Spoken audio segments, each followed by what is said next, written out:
Hey, what's going on, guys? Bluntguts here. Let's watch a Realms video. I appreciate y'all tuning into my channel. I am going to be going over the banners that are coming this weekend, and I'm glad you all decided to join me for that. Let's talk about what's coming. First up, we've got Malrik, brand new hero, Gandalf the Grey, an IP lawsuit just waiting to happen. There is Arrogance on the banner alongside of him, a bunch of really good epics. Let's go talk about him. Malrik, a few things about him. Very, very cool hero. Brand new, coming to global servers for the first time on this banner. I do like this hero. I've done some testing. I will have damage testing as well as crowd control testing out in two separate videos coming tomorrow, which is Wednesday, April 30th. And then I'm also going to have a crowd control video on Thursday. And I will say his damage is very underwhelming. So keep that in mind when we do go through the Awakenings. On top of that, the last thing I will say is that he does have this Wizard's Rune ability right here. And this is by far the coolest thing about him. This is the thing that makes him unique. It increases the attack, defense, and HP of the Rune Bearer by 10%. He can apply this to either platform or ground units. You do have to kind of work it, as in deploy a unit in the right order in order to direct where this buff does go, but it is incredibly, incredibly powerful. On top of that, it does say 10% right here, but when you do promote him up to the 5th promotion, he does get that up to 15%. One way to think about this is that Legendary Lords provide a 15% basic attribute bonus. This is essentially 15% basic attributes to one unit on the field, your choice. So, yeah, it's amazing. It's really, really good, and it is very unique. It stacks with other effects as well, so it's going to stack with Invig and anything you can think of. So, really essential, in my opinion, endgame tool to have in your tool belt.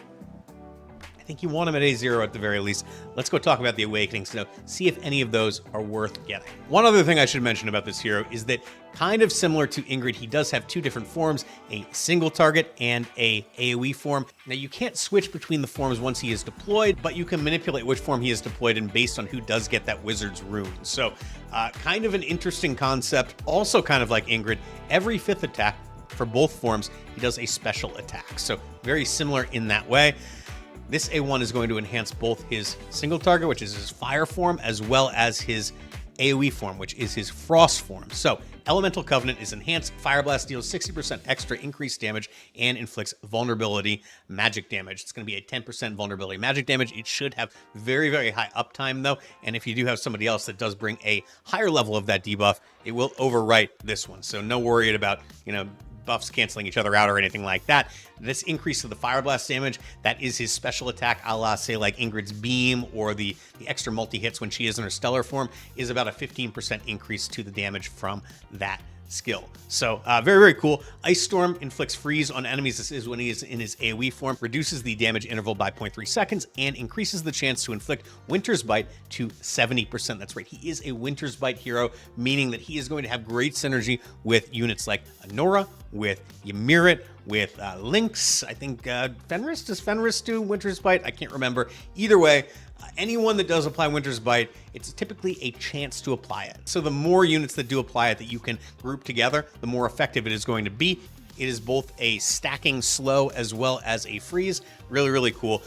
This, for his AoE form, which is more of his crowd control form, is not only going to increase the frequency with which you can apply the debuff, but it's also going to increase the chance per hit that you are going to apply the debuff. It's hitting it from both sides. This is really going to increase his crowd control capabilities. In my opinion, this is the best Awakening, and that's great that it's on the A1.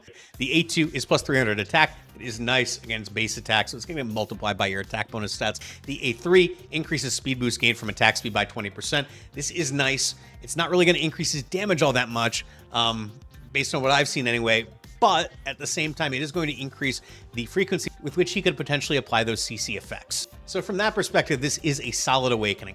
I don't think it's essential, but it is kind of like a cherry on top Awakening, so not terrible. The A4 plus 8% penetration, it's a running theme, but he doesn't do a ton of damage, so the 8% penetration does not move me personally. The A5, the hero gains an extra 10% damage increase. Sound like a broken record, but He didn't do much to begin with, so this is not going to really change things all that much. When either the hero or a hero granted with Wizard's Rune dies, applies Wizard's Incantation on them. So it's going to give you a bit of utility as well, which is nice. This Wizard's Incantation buff here does prevent death one time when the carrier takes fatal damage, dispels all debuffs on them, and restores 50% of their max HP. So very similar to like the monkey business buff that Wukong does place on allies. It's cool. I just don't know that it's worth going all the way to A5 for. If it were me, and what I will be doing, I will say, is probably just pulling for A0, honestly. The A1 is nice.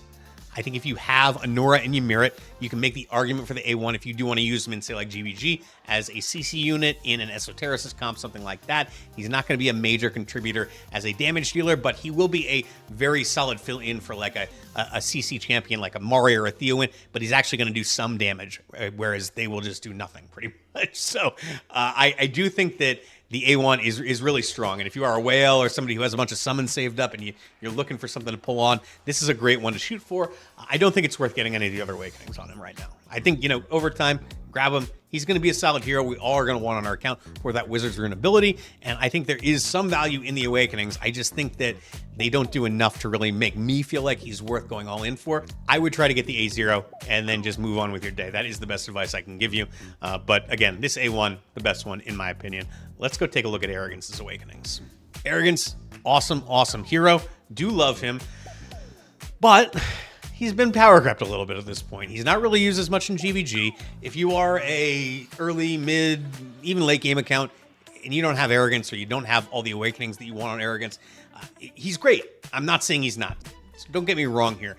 But I just don't know that he's, again, worth going all in for. On top of that, his Soulstone does appear in the shop about every 3 months, so you can kind of passively pick up copies, pick up the Soulstone every few months. You can max him out slowly that way, especially since even though he is good, he's not like top of the heap anymore. He is one of the few anti-air fighters in the game, and that does make him a bit unique, does make him a little bit more desirable. I just don't think he is what he once was. So anyway, the A1, when in Berserker stance, each basic attack launch restores 5% HP, give him a little more survivability. It's not going to increase his damage, but it's a solid awakening. The A2 is plus 15% crit damage, which is nice, a little different. Typically this is an attack bonus, but not here. It's 15% crit damage, which is nice as well. The A3 deals 15% extra damage to targets with burning. He does apply burning during his ultimate. On top of that, it doesn't have to be his burning. It can be somebody else's, so if you have another unit in the comp that does bring burning, you are going to get this damage bonus as well. The A4 is plus 2 rage regen on his basic attack. Reduce the amount of time in between his ultimates, which is when he does most of his damage, so that's going to make it harder if you are using him in GVG. It does make it more difficult to slip units past him or avoid that big damage during the ultimate, so it is useful from that perspective. Again, he's just not used as much anymore. The A5, when entering Berserker stance, immediately receives the maximum attack speed talent bonus. The first 5 attacks in Berserker stance deal 100% extra damage. This is huge. Huge awakening for him. It basically doubles the damage for the first 5 strikes. On top of that, he immediately gains a big attack speed increase when he does activate his ultimate. So this one is very good, and this is why there's such a focus on getting him to A5. Definitely a phenomenal unit. Just, again, not quite what he was. So personally, I would advise you not to pull specifically for him, but if you're going for Malrik, you pick up a copy or two. Arrogance, yeah, feel good about that. You should feel good. I know I will. If I get my A5 on this, I would not be complaining at all. So let's go talk about that Ancient Banner. All right, I have kind of mixed feelings about this Ancient Banner. We've got Solcadens alongside Eunomia, and both of these heroes are good, especially Solcadens, who's had a bit of a resurgence recently. He did get a teeny tiny rework, and on top of that, he has become very in vogue because he is a key piece to really the only successful top chess team in Abyss 1, the new Guild Boss 1 content that was released somewhat recently. I hate the fact that he is required for that. I will not lie about that. If you watch any of my other stuff, you know that I gripe about this constantly. I hate that about that game mode. They have made the field of heroes that make sense to use there just so goddamn narrow, and Solcadens is essentially required if you do want to progress past the second highest chest, if you want to hit the top chest there. I'm annoyed by it. I think it's lazy game design, and I don't like it. So I don't think that you should be pulling on this. That's my perspective. I'll go through his awakenings real quick, and I'll talk a little bit more about why I don't think he should be pulling on it. But suffice it to say that Abyss 1 is really the only place where he is like top tier, aside from Arbiter of Frost Codex. And I don't think that's a good enough reason to be spending your ancient summons on it. There are better ancient lords coming down the pipeline pretty soon.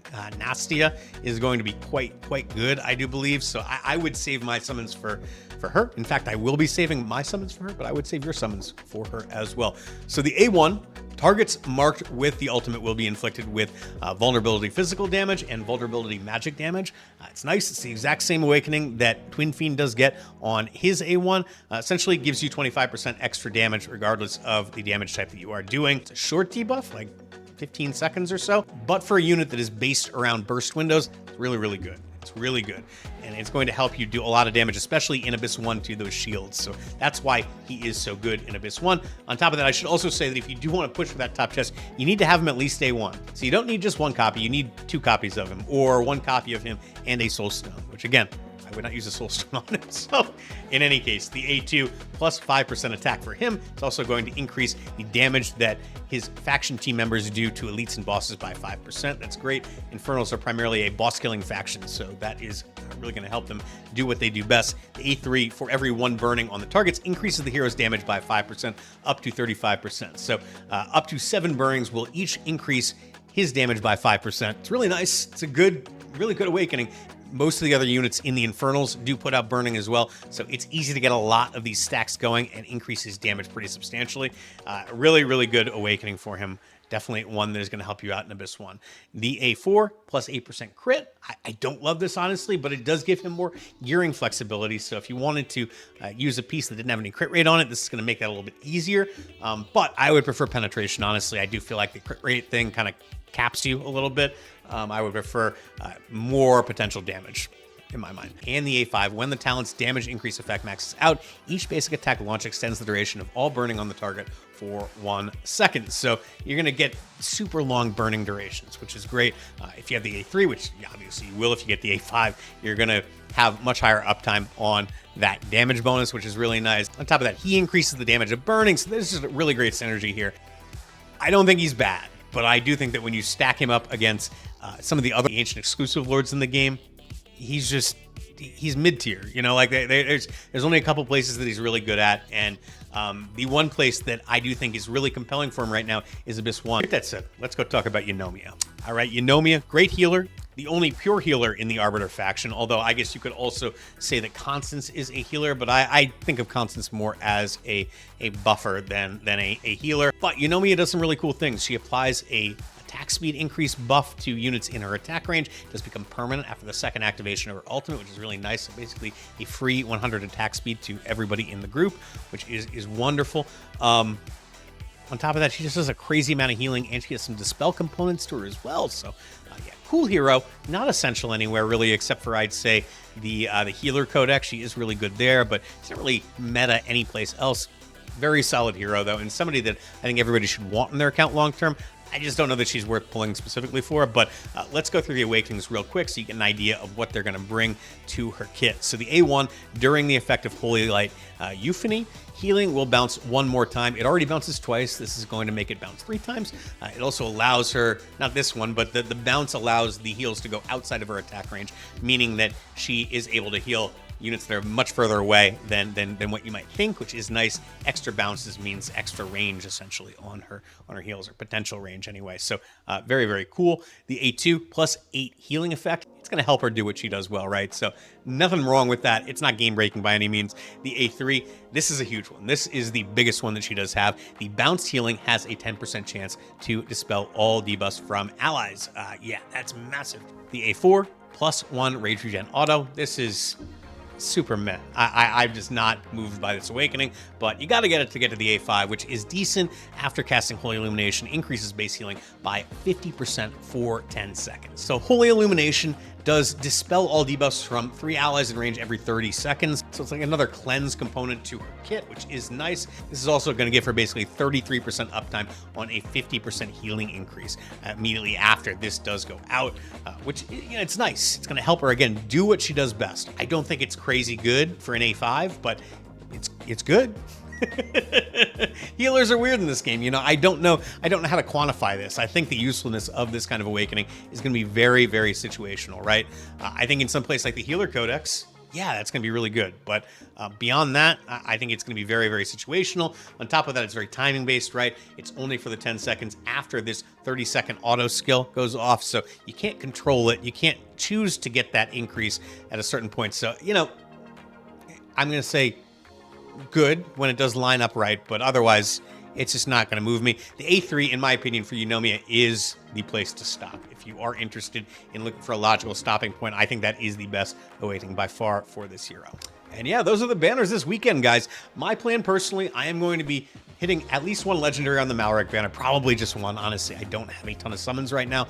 And I just encourage everybody to remember, we've got the anniversary events coming in like a month and a half at this point. They started in like mid-June, third week in June last year. And I would expect that they start around the same time this year, at the very latest by July. So at most, we're talking about 2 months from right now. And there are going to be some crazy, crazy banners coming at that point. Malrik, unfortunately, is just not good enough as a hero himself, in my opinion, to justify pulling extensively on him. I think if you want to use him as a CC hero, which I do think there's a lot of promise, he does seem to put out Winter's Bite like nobody's business. So combining him with Anora and Ymiret, if you have those heroes on your account, I think could be a solid plan. You probably need to be able to run a Cultist or an Esotericist team for that to make sense, but he's really, really good in that role. So that might be the one situation that I do think it is worth pulling for the A1.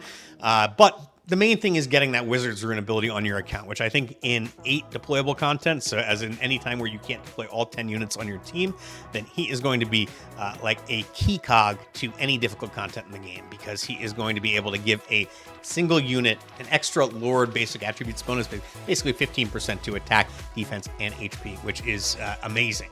Really, really amazing. I think everybody should have that on their account. As far as the Ancient banner is concerned, I would skip it. I think Nasty is coming soon. I would wait for that personally. It's what I'm going to be doing. On top of that, I just spent a ton of Ancients on Valderon, and I don't have a lot left in the tank right now for that. So I'm going to be waiting. I know a lot of you are going to feel compelled to spend because he is, and by he I mean Solcadens, is so good at Abyss 1. And I get it. I would just caution you that 1, you're going to need multiple copies of him in order to make that happen. And 2, remind you that you need the account structure to support that as well. Many people have A1 or higher Solcadens, but there's only like 10 or so accounts in the game that are clearing 60K right now. I don't even know if there's that many. Like, let's go take a look right now. So looking at the Abyss 1 rankings right now, let's see how many people. There are 9 people in the game right now that are clearing this. This dude Mad, he's got A5 Solcadens. He's stuck at 55K blood. And it's a sharp drop-off after that. So unless you have an incredible account, meaning incredible awakenings, meaning incredible gear, then getting Solcadens on your account, getting him to A1 even, is not going to push you up to the point where you can get 60K plus blood. Keep that in mind when you are thinking about how you're going to spend your Ancient summons. I think Nastia, on the other hand, is going to be useful here, other places as well.